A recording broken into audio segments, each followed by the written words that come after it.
ዕለተ እሁድ ሐምሌ 19 2018 ዓ.ም ቀን ላይ እንገኛለን። ሰላም ጤና ይስጥልን ክቡራትና ክቡራን ቤተሰቦቻችን ከኢትዮስ ሚዲያ ዝግጅት ክፍል የሰዓቱን ሰበር ዜናዎች ከዚህ ቀጥሎ እናቀርባለን።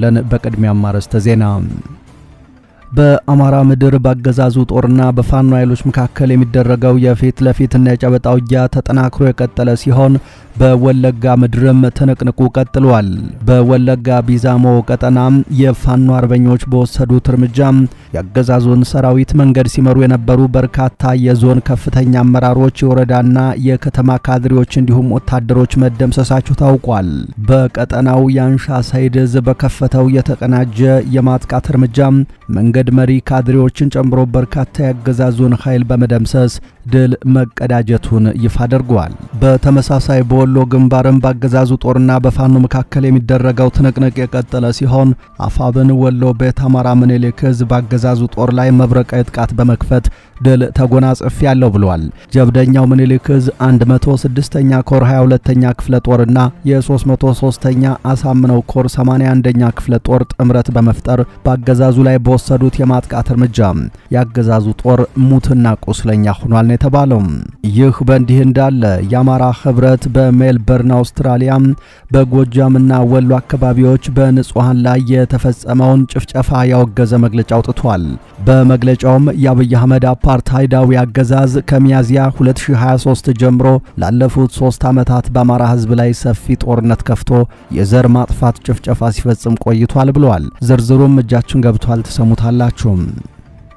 በደቡብ ወሎ ሀገረ ስብከትና በሃዲያና ስልጤ ሀገረ ስብከት በሚገኙ ገዳማትና የአምልኮ ስፍራዎች ላይ የተፈጸሙ አሰቃቂ ያገዛዙን ጥቃቶችና ህገወጥ ድርጊቶች በመቃወም የኢትዮጵያ ኦርቶዶክስ ተዋሕዶ ቤተክርስቲያን ፓትርያርክ ብፁዕ ወቅዱስ አቡነ ማትያስ ጥብቅ መልእክት አስተላለፉ።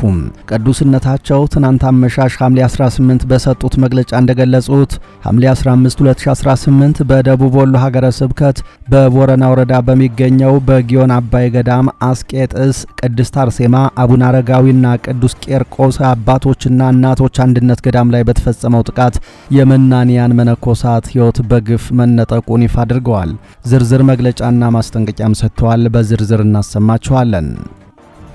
የብልጽግናው አገዛዝ በፋኖና በህወሓት ላይ የሚያሰማው ክስና ፕሮፓጋንዳ ዛሬም ቀጥሏል። ጌታቸው ረዳ ይፋ ባደረጉት መረጃ ዶክተር ደብረጽዮን ወደ ኤርትራ በማቅናት ከኢሳያስ አፈወርቂ ጋር ተገናኝተው ስለ ጦርነቱ መክረዋል፣ ጥይትም ለመቀበል ተነጋግረዋል ሲሉ ይፋ አድርገዋል። ጌታቸው ረዳ በህወሓት አመራሮችና በተለይ በደብረጽዮን ገብረ ሚካኤል ላይ በርካታ ውንጀላዎችን በማቅረብ ህወሓት ትግራይን ወደ አዲስ ጦርነት ለመመለስ እየተዘጋጀ ነው ሲሉ ከሰዋል። በዚህ ሰዓት በዝርዝር ከያዝናቸው መረጃዎች መካከል ነው፣ ተሰሙታላችሁ።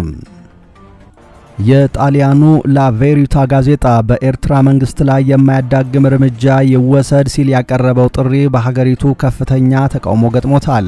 ሰፊ ተደራሽነት ያለውና በጣሊያን የሚታተመው ላቬሪታ ጋዜጣ በኤርትራ አገዛዝ ላይ አሜሪካ የማያዳግም እርምጃ እንድትወስድና በኃይል ከስልጣን እንድታስወግደው የጠየቀበት ዘገባ በአሁኑ ወቅት በኤርትራ ምድር የፖለቲካና የሚዲያ ምህዳር ውስጥ የዕለቱ ዋና መነጋገሪያ ርዕስ ሆኖ ቀጥሏል።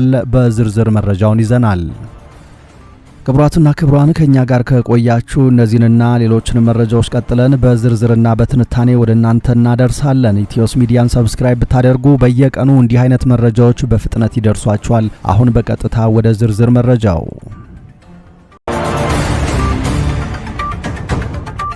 በአማራ ምድርና በሌሎችም ቀጠናዎች ባገዛዙ ጦርና በፋኖ መካከል የሚደረገው የፊት ለፊትና ጨበጣ ውጊያ ዛሬም ተጠናክሮ ቀጥሏል። በወለጋ ቢዛሞ ቀጠና ያንሻ ሳይድዝ አርበኞች በወሰዱት እርምጃ ያገዛዙን ሰራዊት መንገድ ሲመሩ የነበሩ በርካታ የዞን ከፍተኛ አመራሮች፣ የወረዳና የከተማ አስተዳደር ካድሬዎች እንዲሁም ወታደሮች መገደላቸው ታውቋል። በአፋብን ወለጋ ቢዛሞ ቀጠና አንሻ ሳይድዝ ስር የሚገኙ ክፍለ ጦሮች በምስራቅ ወለጋና በሆሮ ጉድሩ ወለጋ ዞኖች ባካሄዱት ከባድ የተቀናጀ የጸረ ማጥቃት እርምጃ መንገድ መሪ ካድሬዎችን ጨምሮ በርካታ ያገዛዙን ኃይል በመደምሰስ የጦር መሳሪያዎችንና ወታደሮችን በመማረክ እንዲሁም ስትራቴጂካዊ አካባቢዎችን በመቆጣጠር አንጸባራቂ ድል ተቀዳጅተዋል። አርበኞቹ ከሐምሌ 17 ጀምሮ በከፈቱት የተቀናጀ የማጥቃት ኦፕሬሽን የቀድሞው የሃሮ ሊሙ ወረዳ አስተዳዳሪና ያሁኑ የምስራቅ ወለጋ ዞን ወጣቶችና ስፖርት ጽሕፈት ቤት ኃላፊ አቶ ደቻሳ ገነስቲን ጨምሮ ሌሎች ያገዛዙን ሰራዊት መንገድ ሲመሩ የነበሩ ብዛት ያላቸው የዞን የወረዳና የከተማ አስተዳደር ባለስልጣናትን መግደላቸውን ለማረጋገጥ ተችሏል። መንገድ መሪ ካድሬዎቹ የተገደሉት ካንገርጉትን ከተማ በ4 ኪሎ ሜትር ርቀት ገደማ ላይ ልዩ ስሙ ነጩ መንገድ ተብሎ በሚጠራው አካባቢ ሲሆን ከከተማዋ በቅርብ ርቀት የምትገኝ ወሳኝ ወታደራዊ ስፍራም በአርበኞቹ ቁጥጥር ስር መዋሏ ታውቋል። በአንሻ ሰይድ ስር ያንገርጉትን ክፍለ ጦር አርበኞች በዚህ አካባቢ በወሰዱት እርምጃ ከተገደሉ መንገድ መሪ ካድሬዎች በተጨማሪ ተሳፍረውበት የነበረው ወታደራዊ ተሽከርካሪ ሙሉ በሙሉ መውደሙን ነው ሚዲያችን ከቦታው ለማረጋገጥ የቻለው። ለቀናት በዘለቀው በዚህ የመከላከልና የመልሶ ማጥቃት አውደውጊያ 31 ክላሽንኮቭ መሳሪያ ወደ ፋኖ ካዝና ገቢ ሲሆን አንድ በሲቪል ሲንቀሳቀስ የነበረ ያገዛዙ የደህንነት አባልን ጨምሮ 5 የገዳ ኮማንዶ አባላት ከነሙሉ ትጥቃቸው ለፋኖ እጅ መስጠታቸውም ተነግሯል። በተመሳሳይ አፋብን ወሎ ቤት አማራ ምኒልክ ዕዝ ባገዛዙ ጦር ላይ የማጥቃት ኦፕሬሽን በመክፈት ድል መጎናጸፉን አብስሯል። ጀብደኛው ምኒልክ ዕዝ 106ኛ ኮር 22ኛ ክፍለ ጦርና የ303ኛ ሳምነው ኮር 81ኛ ክፍለ ጦር ጥምረት በመፍጠር ባገዛዙ ጦር ላይ በወሰዱት የማጥቃት እርምጃ ያገዛዙን ሰራዊት በርካታውን ሙትና ቁስለኛ ያደረጉት ሲሆን ከሞት የተረፉ ቁስለኞች ወደ ጋሸናና ገረገራ መበታተናቸው ተነግሯል። ይህ አውደውጊያ ፍጹም የፋኖ የበላይነት የተረጋገጠበት ሲሆን ያገዛዙ ሰራዊትም ቅስም የተሰበረበት ትዕይንት ሆኗል። በተመሳሳይ በዛው በወሎ ምድር ዳውንትና ተረፊ አካባቢ አድርጎ ወደ ሳንቃ የተንቀሳቀሰው ያገዛዙ ወታደራዊ ኃይል በአፋብን ምኒልክ ዕዝ 101ኛ ኮር አርበኞች ቀለበት ውስጥ ገብቶ ብርቱ የጸረ ማጥቃት እርምጃ ተወስዶበት ሙትና ቁስለኛውን እያዝረከረከ ተበታትኗል። በዚህም አገዛዙ ራሱ አቅዶበት በመጣው ውጊያ የበላይነቱን ተነጥቆና ከባድ ኪሳራ ተከናንቦ ሙትና ቁስለኛውን እያዝረከረከ ወደ ኋላ ለመፈርጠጥ መገደዱን ከቦታው ለሚዲያችን የደረሰው መረጃ አረጋግጧል።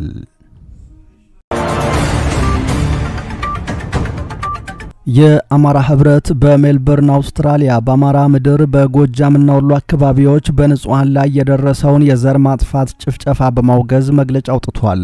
የአብይ አህመድ አፓርታይዳዊ አገዛዝ ከሚያዝያ 2023 ዓ.ም ጀምሮ ላለፉት 3 ዓመታት በአማራ ህዝብ ላይ ሰፊ ጦርነት ከፍቶ የዘር ማጥፋት ጭፍጨፋ ሲፈጽም መቆየቱ ይታወቃል ያለው መግለጫው ዓለም ጆሮ በነፈገው በዚህ ኃላፊነት የጎደለውና ስልታዊ የዘር ማጥፋት ጭፍጨፋ ምክንያት ህፃናትን፣ ሴቶችንና አረጋውያንን ጨምሮ ንጹሃን የአማራ ሲቪሎች ተገድለዋል፣ ቆስለዋል፣ በቡድን ተደፍረዋል፣ ሀብት ንብረታቸው ወድሟል፣ ከሀገር ተሰዷል ብሏል። በዚህ ወቅት ህዝብን ለማደናገር የምክክር ጉባኤ ብሎ አዲስ አበባ ላይ የፖለቲካ ድራማ እየሰራ የሚገኘው የብልጽግናው አገዛዝ ከሐምሌ ወር መጀመሪያ ጀምሮ በጎጃም ደጋዳሞትና በወሎ አባይ በረሃ አካባቢዎች ላይ ንጹሃን አርሶ አደሮችንና በገዳማት ቤተ እምነቶች ላይ የድሮን ጥቃት፣ ቢኤም ሚሳኤሎችን፣ የጦር ጀቶችን፣ ታንክና ጅምላ ጨራሽ የሆኑ የቡድን መሳሪያዎችን በመጠቀም ከፍተኛ ጭፍጨፋ እያደረገ ይገኛል ብለዋል። የአማራ ህብረት በሜልበርን አውስትራሊያ የአብይ አህመድ አገዛዝ በአማራ ህዝብ ላይ እየፈጸመ ያለውን የዘር ማጥፋት ጭፍጨፋ በጽኑ ያወገዘ ሲሆን ወደ አማራ ክልል አገዛዙ ያዘመተውን ዘር አጥፊ ወራሪ ኃይል በአስቸኳይ ከክልሉ እንዲያስወጣም በአጽንኦት ጠይቋል። አገዛዙ በህዝብ ላይ ያወጀውን መጠነ ሰፊ ጭፍጨፋና የዘር ማጥፋት ጦርነት ያለምንም ቅድመ ሁኔታ እንዲያቆም የዓለም አቀፉ ማህበረሰብ ግፊት እንዲያደርግም እንጠይቃለን ብሏል። በዚህ የጦር ወንጀል ተሳታፊ የሆኑ ባለድርሻ አካላት በተለይ አብይ አህመድና የጦር መሪዎች በንጹሃን ወገኖቻችን ላይ ለፈጸሙት የጅምላ ግድያ፣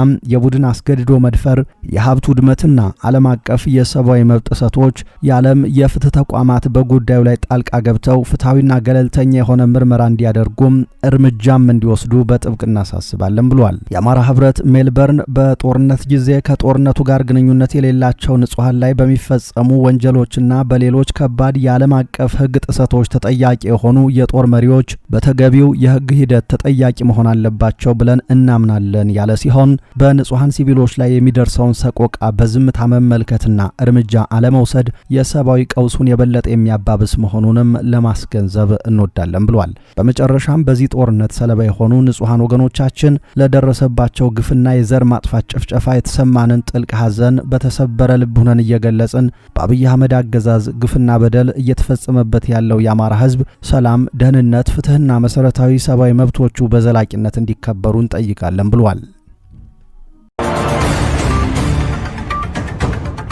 በደቡብ ወሎ ሀገረ ስብከትና በሀዲያና ስልጤ ሀገረ ስብከት በሚገኙ ገዳማትና የአምልኮ ስፍራዎች ላይ የተፈጸሙ አሰቃቂ ጥቃቶችንና ህገወጥ ድርጊቶችን በመቃወም የኢትዮጵያ ኦርቶዶክስ ተዋሕዶ ቤተክርስቲያን ፓትርያርክ ብፁዕ ወቅዱስ አቡነ ማትያስ ቀዳማዊ ጥብቅ አባታዊ መልእክት አስተላለፉ። ቅዱስነታቸው ትናንት ሐምሌ 18 2018 አመሻሽ በሰጡት መግለጫ እንደገለጹት ሐምሌ 15 ቀን 2018 ዓ.ም በደቡብ ወሎ ሀገረ ስብከት በቦረና ወረዳ በሚገኘው በጊዮን አባይ ገዳመ አስቄጤስ ቅድስት አርሴማ አቡነ አረጋዊና ቅዱስ ቄርቆስ የአባቶችና የእናቶች አንድነት ገዳም ላይ በተፈጸመው ጥቃት የመናንያንና የመነኮሳይት ሕይወት በግፍ መጥፋቱን በርካቶች መቁሰላቸውን እንዲሁም በገዳሙና በንዋየ ቅድሳቱ ላይ ከባድ ውድመት መድረሱን በከፍተኛ ሐዘን መረዳታቸውን ገልጸዋል። በተመሳሳይ ዕለት በሀዲያና ስልጤ ሀገረ ስብከት የአምልኮ ስፍራ በኃይል መፍረሱንና በምዕመናን ላይ ጥቃት መድረሱን የጠቆሙት ፓትርያርኩ ድርጊቱ በፍጹም ተቀባይነት የሌለውና የተወገዘ መሆኑን አስምረውበታል።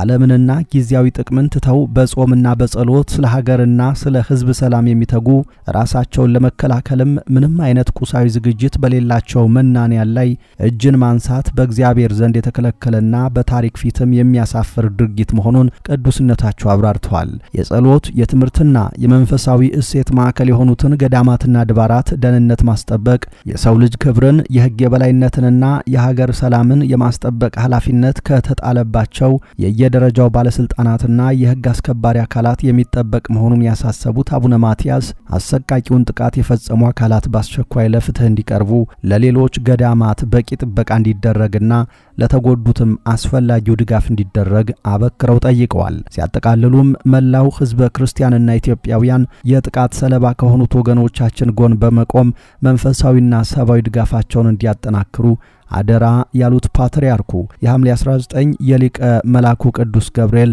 የቅዱስ ቄርቆስና የቅድስት ኢየሉጣን በዓል በማስመልከት ለመላ ኦርቶዶክሳውያን የእንኳን አደረሳችሁ መልእክት አስተላልፈዋል።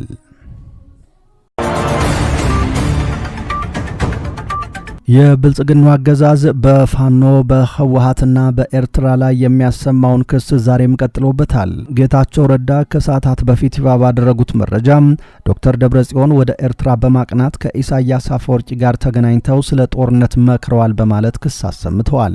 የቀድሞው የትግራይ ጊዜያዊ አስተዳደር ፕሬዝዳንት ጌታቸው ረዳ በህወሓት አመራሮችና በተለይ በሊቀመንበሩ ዶክተር ደብረጽዮን ገብረ ሚካኤል ላይ በርካታ ከባድ ውንጀላዎችን በማቅረብ ህወሓት ትግራይን ወደ አዲስ ጦርነት ለመመለስ እየተዘጋጀ ነው ሲሉ ከሰዋል።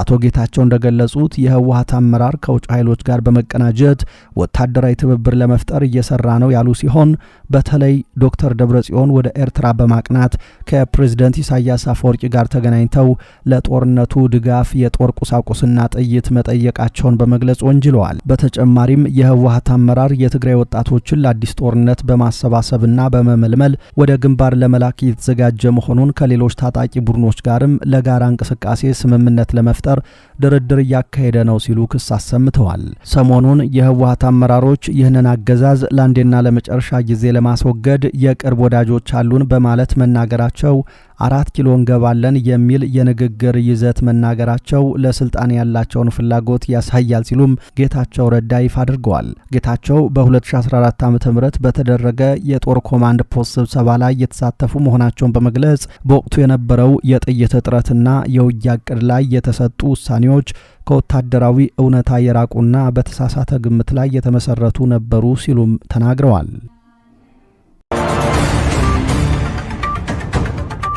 የጣሊያኑ ላቬሪታ ጋዜጣ በኤርትራ መንግስት ላይ የማያዳግም እርምጃ እንዲወሰድ ያቀረበው ጥሪ በሀገሪቱ ከፍተኛ መነጋገሪያ ሆኗል። ሰፊ ተደራሽነት ያለውና በጣሊያን የሚታተመው ላቬሪታ ጋዜጣ በኤርትራ አስተዳደር ላይ አሜሪካ የማያዳግም እርምጃ እንድትወስድና በኃይል ከስልጣን እንድታስወግደው የጠየቀበት ዘገባ በአሁኑ ወቅት በኤርትራ የፖለቲካና የሚዲያ ምህዳር ውስጥ የዕለቱ ዋና መነጋገሪያ ርዕስ ሆኖ ቀጥሏል። ጋዜጣው ባወጣው ሰፊ ሀተታ ኤርትራ ከኢራንና ከየመኑ ሁቲ ቡድን ጋር በመተባበር በቀይ ባህር ቀጠና ላይ ደቀነችው ያለውን ከፍተኛ የስጋት ደረጃ በዝርዝር አስፍሯል። በሀገሪቱ የዜና አውታሮችና የፖለቲካ ተንታኞች ዘንድ ሰፊ ስበት ባገኘው በዚህ ዘገባ ላይ የተነሱ ዋና ዋና ነጥቦች ኤርትራ ከኢራንና ከሁቲ ታጣቂዎች ጋር በጥቅም በመጋመድ በቀይ ባህር ቀጠና የሚታየውን አለመረጋጋት በማባባስ ረገድ ቀዳሚውን ድርሻ እየተጫወተች ትገኛለች ይላል። ለቀይ ባህር ቀጠና ዘላቂ ሰላምና ደህንነት ሲባል የኤርትራ አገዛዝ በኃይል ከስልጣን መወገድ እንዳለበትም ጋዜጣው ያሳስባል። ቀደም ሲል የእስራኤሉ ሃሬትስ ጋዜጣ እንደ አውሮፓውያን አቆጣጠር በጃንዋሪ 16 2025 ባወጣው ዘገባ የኤርትራ እንቅስቃሴ በአሜሪካና በእስራኤል ጥቅሞች ላይ ደቅኖታል ያለው ስጋት አሁን ላይ ይበልጥ ጎልቶ መውጣቱ ተመላክቷል።